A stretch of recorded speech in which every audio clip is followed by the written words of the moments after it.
குருவின் தினம் ஒரு சுவடுகளில் ஏழை மகன், ஏழை பிள்ளையார், ஏழு முகன், இப்படி பல வார்த்தைகளை நம்ம பல கோலமாக கேட்டு நமக்குள்ளே ரசித்தும் இருப்போங்க.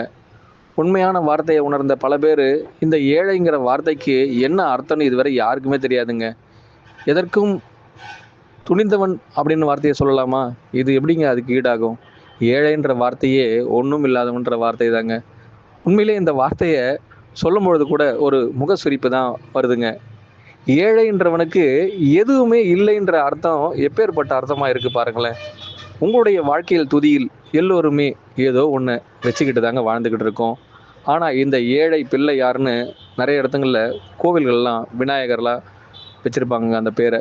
ஆனால் உண்மையான அபிவிருத்தி கோலங்களில் பல பேர் இந்த ஏழை பணக்காரன் அப்படின்னு சொல்கிற வார்த்தைக்கு எதிர் சொல் எதுன்னா, பணக்காரன்றதற்கு கொடுப்பவனும், ஏழை என்பதற்கு கொடுப்பதற்கு எதுவும் இல்லை என்பது தாங்க உண்மையான அர்த்தமாக தோணுது. இன்றைய காலகட்டத்தில் நீ ஏழையாக பிறந்து விட்டாய், நீ அதனால் இப்பிறவி படனை முழுமையாய் அடைவாய்னு சொல்ல ஒரு மகப்பெரும் மகானுக்கு அவரிடம் மறுபடியும் ஒரு கேள்வி கேட்கப்பட்டதாங்க.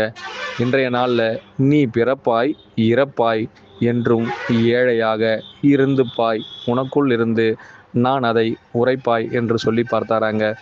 மறுபடியும் நாங்கள் இதே போல் பல சூடுகளில் ஒவ்வொரு வார்த்தைக்குள்ளிருந்தும் உங்களையும் உங்களின் சிரிப்பையும் எப்படி இருக்க முடியும்னு கேட்டால், ஏழையின் சிரிப்பில் இறைவனின் காண்போம் அப்படின்னு சொல்லுவாங்க.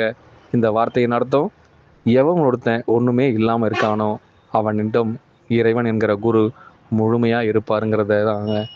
இன்றும் மாறாது என் குருநாதரின் இது போன்ற விளக்கங்கள் எல்லாம் எங்களுள் தர அவரே முழு காரணமானால் அவருக்கே குருவே சரணம், குருவடி சரணம், திருவடி போற்றிங்க.